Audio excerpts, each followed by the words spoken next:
Hello everyone, welcome to So Janelle. I'm your host Janelle So. Today we will continue to talk about issues that affect and consume our day-to-day lives, also issues that are plaguing our societies right now, talking about Black Lives Matter, talking about systemic racism, racial inequity, some injustices, social injustices that's happening in our society, and activism as well. But number one, first and foremost of those issues, of course, is the global pandemic that is still aggressively claiming the lives of humans, claiming the lives of friends and family, still highly contagious and still very deadly. So what's going on? We cannot help but we have to open up our economies. Some states are opening up here in the US, some countries are opening up to make sure that the economy is able to bounce back. Because of that, one thing that's key in this opening up, despite the upsurge in the number of positive cases of coronavirus, is the testing, the quality of testing and the frequency, so that we can isolate people that are positive so that they cannot infect others. So what's going on that front? We're going to be starting with this discussion with a Filipino pride. In 2015, he won the Technology Pioneer Award from the World Economic Forum in Davos. And of course, I'm talking about this co-founder, COO, CTO, advisor, angel investor, entrepreneur, coder, biohacker, seriously a serial entrepreneur working so hard to respond to this COVID pandemic. Filipino pride, Yobie Benjamin.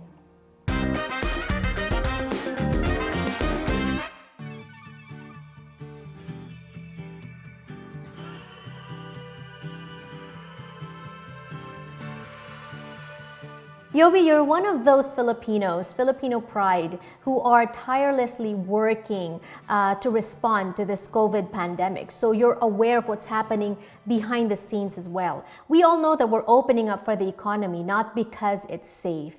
Your thoughts on that? There are clearly examples of successful responses by government to the COVID-19 crisis. And they're not just Western countries. If you look at, for example, Vietnam, which is a relatively poor country, they basically have no COVID and no COVID deaths, all to speak of, by and large. And the reason why is that they locked the country down early, they tested as many people as they can, and they did very, very strict contact tracing. This repeats itself in New Zealand, it repeats itself in Taiwan, it repeats itself in Hong Kong, and even in some cases China. I mean, you can see that China's cases are not as big as what we're facing here in the United States. Part of the problem in the United States is we have a very uneven way of responding to the crisis. California responds differently from Arizona. Arizona responds differently from Florida. Florida responds differently from New York. Therefore, we have a very, very disjointed response to the virus. And unfortunately, the virus doesn't care about that. In your part, you are a serial entrepreneur. Currently, you are in the business of manufacturing test kits that are essential now that we are opening up because we need to try to go back to our life before COVID. Can you take us through the different tests that are available right now? So there are essentially, kind of like three kinds of tests, or maybe four. You have what's called the PCR test. The PCR test is the most accurate test. There are some inaccuracies that occur, but the inaccuracies are largely caused by bad collection practices, meaning the samples are not collected correctly. That's the one that uses a swab, and those swabs they're throat swabs. The second type are called antibody tests, and these antibody tests require you to draw blood. These tests try to figure out if a particular patient has been exposed to the virus, and after being exposed, did the patient develop antibodies to the virus? There are other tests that are out there, but they're not wide use. It's basically these two types of tests that are in the widest use. We don't know a lot about this virus. We're learning more every day, and it's going to be that way for a long time. So who do you recommend should get tested? Some clinics are only testing those that are displaying symptoms, while others you can just sign up. And also, how often should one get tested? Frankly, everybody should be tested regularly. And it's not one test. It's got to be, you're only as good as your last test. You know, so if you think you have been exposed to the virus or that you participated in a high risk activity like being in a crowd, demonstrating, or if you were in a bar that didn't practice social distancing, you should be tested. The reason why we test is to figure out who is sick and how, and then we can go and separate them and isolate them from healthy people. That's the reason why we test. It's very difficult testing is not a one-time event. If you do it only once, you're negative between the time of that result and the next risky activity that you've done. If you had a negative test yesterday and today you decide to go and demonstrate in downtown Los Angeles or in New York or anywhere else, you probably want to get tested again. So the answer is people should be tested regularly, and they should be tested up until the time that we find a vaccine. How do you see this playing out? Would you be able to share timelines for, say, for example, for more improved, more reliable testing, for the actual containment of the virus, and then you mentioned it for when a vaccine will be made against it? I do not see this virus dying out because of one attribute of the virus. The virus continues to live and is transmissible even by asymptomatic people. And because of that, it's very difficult to defeat this virus because you don't know who's carrying the virus. It's not like SARS, it's not like Ebola, it's not like Middle East respiratory syndrome, of which you only transmit the virus in those other diseases when you're actively sick. This is very different. You can transmit it even if you're not sick. So how long are we going to see this virus around? Your guess is as good as mine, but if I were to guess, it'll be about 2 years, 3 years, for the simple reason that it takes probably that long to go and find an actual working vaccine for this virus. It's a tough one for humanity to deal with. It's going to be very tough. With that said, Yobie, any for your parting words until such time, and you're saying maybe 2 years, what advice do you have for the public? How do we protect ourselves, our families, and our communities? I would go and echo the words of Dr. Anthony Fauci. Wear a mask, social distance, and if you don't have to be in a crowd or you don't have to be around people, don't. It really changes the way society operates and how we interact with others. But we have no choice. It's not just because this is infectious. It's because when it finds a vulnerable victim, it is very deadly.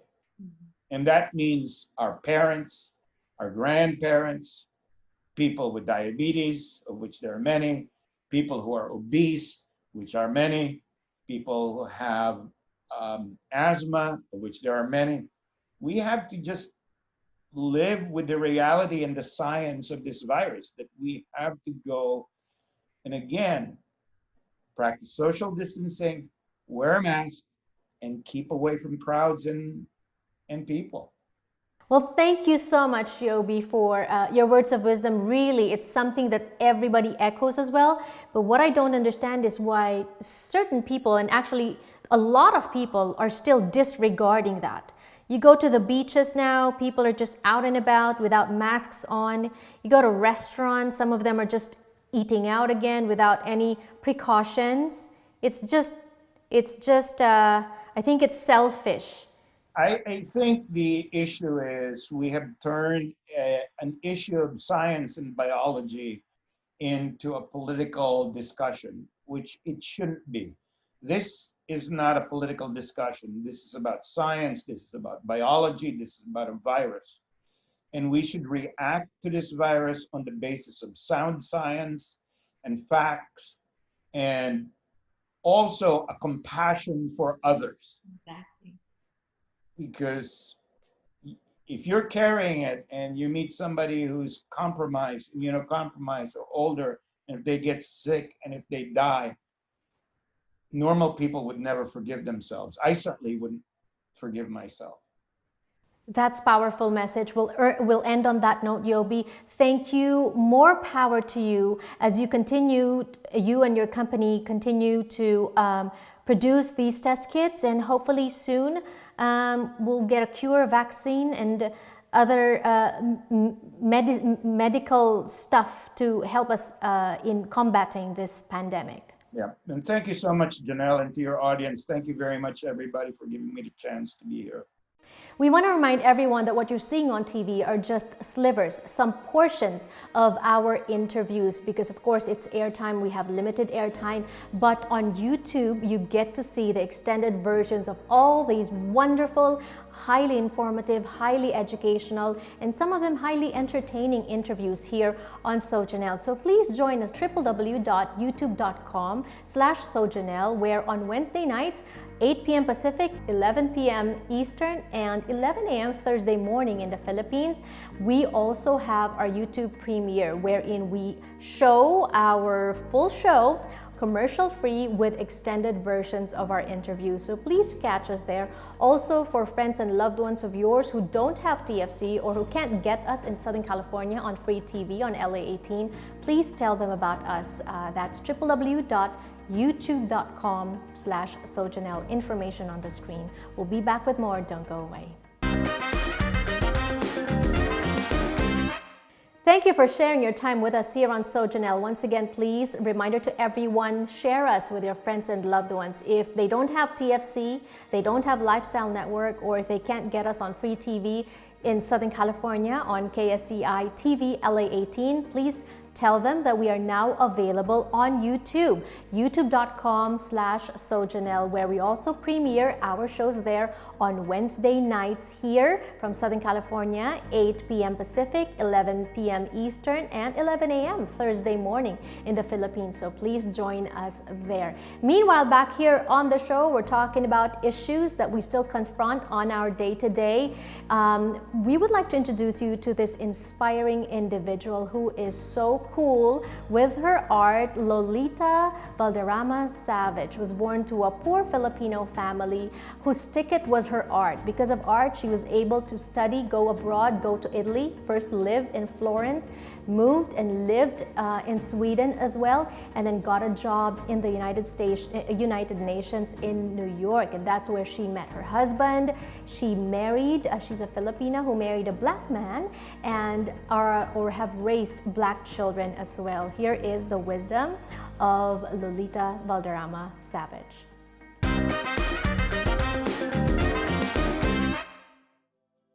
Lolita Savage, hello and welcome to Sojanelle. Thank you for making time for us. Mabuhay to all your viewers and to all the Filipinos all over the world. You know, before traveling was the norm, I know that you were already traveling from the Philippines, and you have actually traveled extensively for education. You first traveled from the Philippines to Italy, and then to Sweden, and then finally reaching the US. Did you ever encounter any form of racial prejudice and bias during that time, and how did you handle those? When I was growing up in the Philippines, the colonial mentality was still very strong, and I'm sure that this was the cause of the subservient culture that you spoke about, looking away, head down, not challenging, and basically submitting to how the colonizers wanted us to be. We were actually brainwashed, I think, to think that whatever was white or mestizo was better than brown. But thanks to my great education, though, I did not succumb to this superficial mentality. I am really very proud and confident of who I am. Yes, I have been subjected to prejudice and bias. I have conditioned myself to ignore malicious comments. So if you meet a white supremacist that deny you your human respect, I think the best way is just to turn around and avoid this person. You go forward where you have to go. You cannot let yourself be stepped down and be disabled to prevent you from going where you want to go. And I like that. Do you think that it will work in this day and age? Oh, certainly, certainly. I recommend for everyone to read about the history of slavery. There's a reason for why young people act the way they act. When I watched the video of George Floyd's killing, I was really, it was so painful for me as a mother.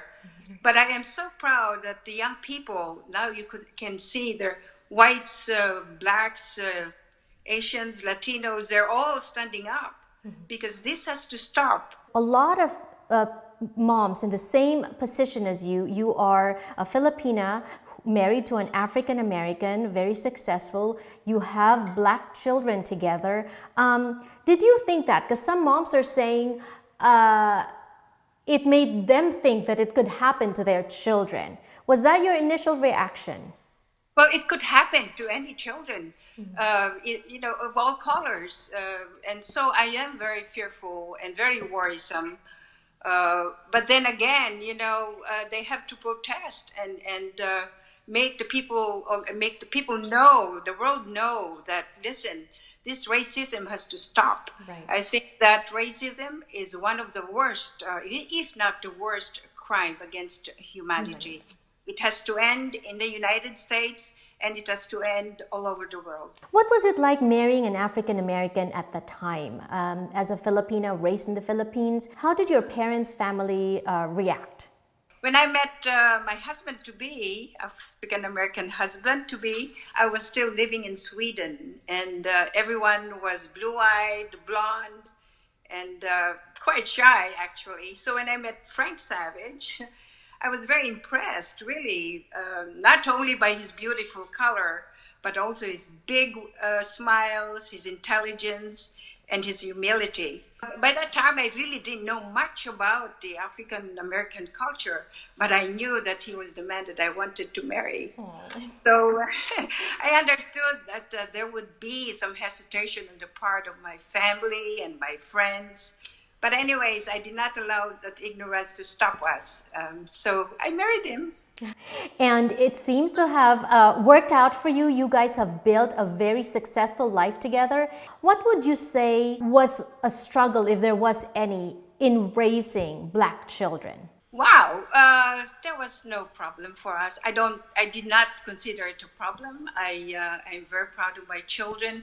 We gave them the most that we could, and we were very lucky that we became successful. Frank eventually became the chairman of this big corporation. He was among those first blacks that reached the top of the corporate world. We exposed them to all kinds of people from diverse cultures. We sent them to the best schools so that they would be trained to be at ease with black or white or yellow and poor and rich. So we had a yacht named Lolita.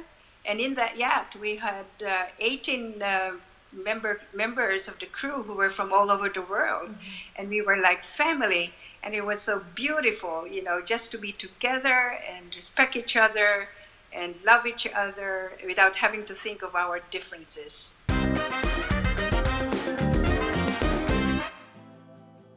I knew upon reading about you that our viewers will get a lot of inspiration and advice. And so I would ask for that first advice. How do you raise children to be more accepting of others, but at the same time be more at ease with themselves? Well, first of all, I told you education is very, very important. You have to know your history, you have to know where you came from, so that when you meet other people, they know who you are, and you study about them as well, so that you will have a good interaction. I was involved with a lot of cultural events during my art exhibits, for example. I invite all kinds of people from different walks of life, and my children would be there, my husband would be there. It's their preparation. They were prepared. We have to prepare our young children, and if you can afford it, really send them away so that they know how the world is like. You cannot be confined in just one place and have just one outlook in life. You have to really expose them to the good and to the bad, and so they would know how to react to these things. Your advice for wives out there on how we can support our husbands in order to be successful in life? You just look at each other as human beings, respect each other, and if you're both professionals, give each other the space and the time that you need in order that you can thrive in what you do individually. And then when you come together, it's really a wonderful thing. My husband was traveling all the time. I was traveling also, and my children were also abroad. But whenever we got together, we always made it very special. I love that. And you're also one special lady because you're not without merit. I know that you have your education, you have your experiences traveling the world, but more than that, you have your art. Tell us about it. Actually, it was a gift from God. I was already sketching, drawing when I was 3 years old, 4 years old. And my mother would pacify me by just giving me pencil and paper. And those were the most important things in my life. My art has enabled me to see the world and meet so many interesting people. And so I'm very thankful to God for that. For me, the ultimate purpose of art is really to express the beauty that surrounds us. Also, I do sell my paintings, and so from the proceeds of my paintings, I was able to, I'm still able to contribute to art and charitable organizations also that help children. My art expresses love. It is the main message of what I do. And I think it is an important, powerful tool that the young people could use, especially now during the tumultuous times that we're going through. With your art, what's normally, where do you draw inspiration from?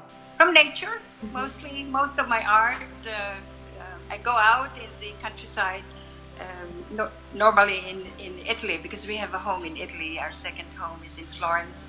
But I go in Tuscany, and I paint out in nature.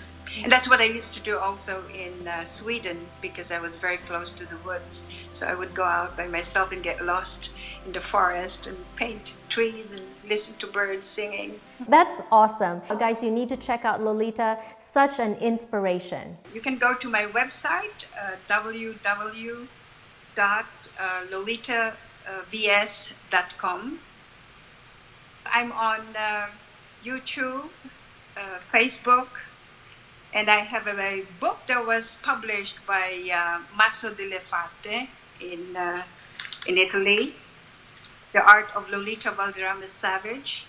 And I would also like to suggest that you read the book of my husband, The Savage Way. It is available at Amazon. One of the things that resonated with me from that interview is Lolita's candor, and in saying that in the years of travel and experiencing racism, she has learned to train herself to ignore malicious comments. She says the advice is for her to look away, walk away, because there's no point in picking fights with people, because racism really stems from uneducation and ignorance. Now, I'll leave it there because this is what I like about the show. This is a platform for everyone. There's different perspectives, and what I want is for this to be the platform for that, and for you to decide for yourselves which ones or which perspective you will agree with, or maybe this perspective is opening your eyes to something else, or you can also are free to just reflect on the things that our guests are sharing here on the show. Meanwhile, talking about speaking up or fighting, we have young people now showing up in the arena, making their voices heard as well in a form of activism. We're going to be talking about that when we return on the show. Don't go away.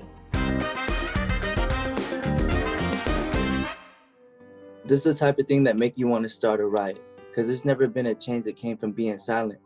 So we break the windows and the lights up off the sirens. But if we go be violent, they're gonna answer with more violence. And man, I hate to see it. Don't need to be that way. Don't need to damage our communities to demonstrate. Rather be fighting for our rights when we congregate, instead of fighting for our life because we will not break. I don't condone the violence. I am participating. Because they're gonna have the right to kill us if we initiate it. Can't fight the feeling that this whole thing was premeditated, feeling discriminated, but not intimidated. We just infuriated, to say the least. Thank you so much for joining us on So Janelle Camille Casiles, 16-year-old creator, activist. She uses her creative platform to speak out about important issues. In 2019, she established the People Change People Project. I'll have her talk a little bit about that in just a little while. Also joining us is Keon Nishikito, a sound engineer, songwriter, and singer as well, who's using his music in order to affect change in the world. You guys, thank you for making time, and thank you for what you're doing. It's a pleasure to be here. Thank you for what you're doing. Camille, let's first start with you. What is People Change the People Project? So the People Change People Project, like you said, was something I started last September. Our motto is people change people, so be kind and do good. It's our motto because it conveys such a significant message that each and every one of us has the choice to do something good or bad every day. And so we want to encourage others to choose good, because all of the things we do, the things we say, they can either help or harm the people around us. And so it's really important, to use that power wisely. And I love that I actually came across your art. You're now designing shirts for Black Lives Matter. Tell us about that. Currently, I'm doing a campaign for the Black Lives Matter movement. I designed this shirt when, there was a particular moment within the Black Lives Matter movement where it really hit me, the gravity of the situation and the injustice toward the Black community. And so I asked myself what was something that I could do to help with the cause. And I figured that if I launched a shirt design, I could help raise funds to go towards the movement. So 100% of the proceeds raised from the purchases of these shirts are going to an organization called Color of Change. Yes, thank you for that. It's very similar to what Keon is doing. Keon piqued my interest when a common friend sent me his music that you penned, Keon, both lyrics and melody for Black Lives Matter. Tell us about that. Really, I wrote the song to address these injustices with police brutality, and really to just speak up for the people in a poetic, musical standpoint, and just trying to give more knowledge and insight to my listeners on just ways that we've been oppressed and how to come about it musically. That's very powerful. How long did it take you to pen those words, and what was going on in your mind? At what point did you feel inspired to write it? Really, my inspiration drew from a lot of the negative things that were happening, the riots, the police really breaking up the peaceful protests and in a violent manner, things like that really just hit me in the heart. So when I speak from the heart, I really just become autopilot. And that day, uh, it was the second day of the riots that I felt really deep, and I started it that morning. And by the time night came, it was already written, recorded, and mixed and mastered. So I really get put into a time capsule when I start writing things from the heart like this. And because of that, I was able to create this track. So definitely something that I hope is powerful enough to reach. Very powerful indeed. And you guys, I feel your passion for this issue. Camille, is this the only issue that you're passionate? What other issues do you feel strongly about? So actually, for the first launch for the People Change People project was for World Suicide Prevention Day last year, because there's a stigma around talking about mental struggles, but mental health is just as important as physical health. And there's definitely a lot of factors that go into deteriorating one's well-being. So I'm definitely an advocate for that. But in a general sense, um, basically any issue within the realm of working toward a world where equity is used to achieve equality so that everyone can have an equal opportunity and feel that they're valued and are free to be who they are. And your medium is very powerful, your art, your drawings, it's very powerful because it hits the senses. Same with you, Kian, because when you listen to the melody and the lyrics, it's very poetic.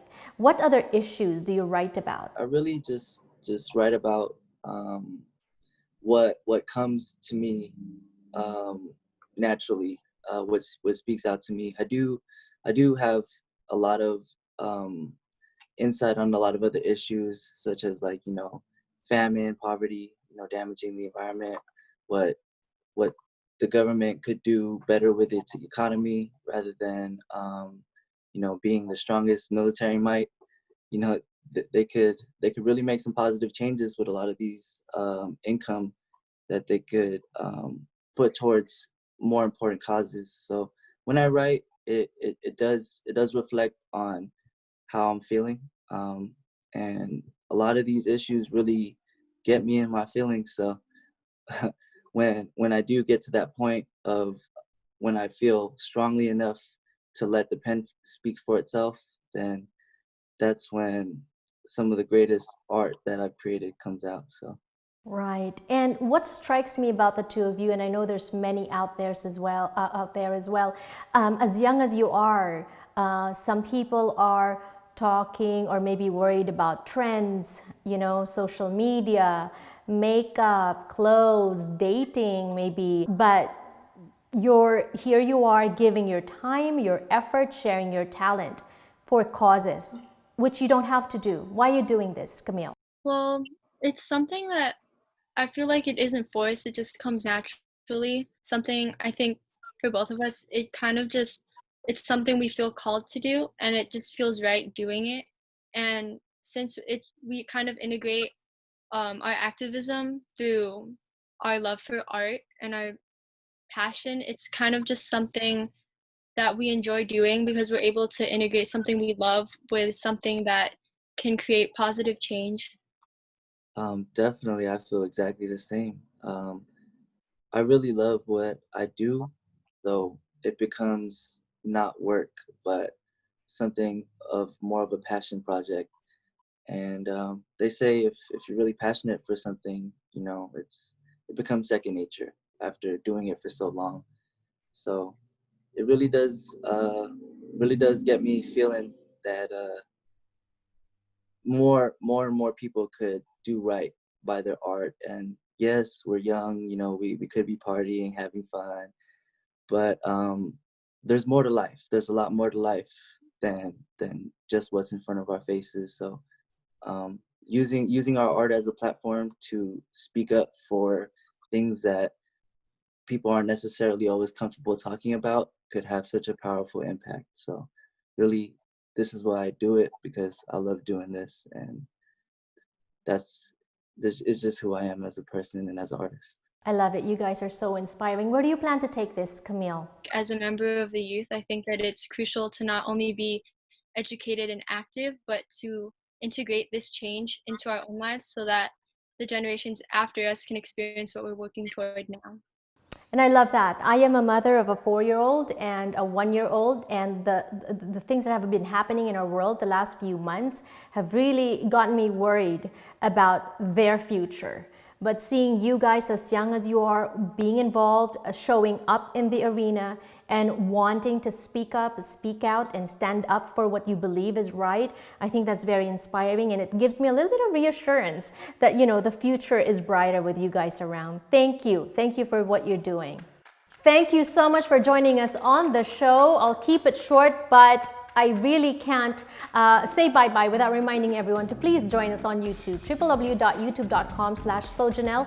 We have our premieres on Wednesday nights, 8 p.m. Pacific, 11 p.m. Eastern, and 11 a.m. Thursday morning in the Philippines. We are also on Instagram and on Facebook, facebook.com/sojanelle. Please join us there as well. And of course, our TV dates next week, same time, same channel. I'm your host, Janelle So, and this has been So Janelle.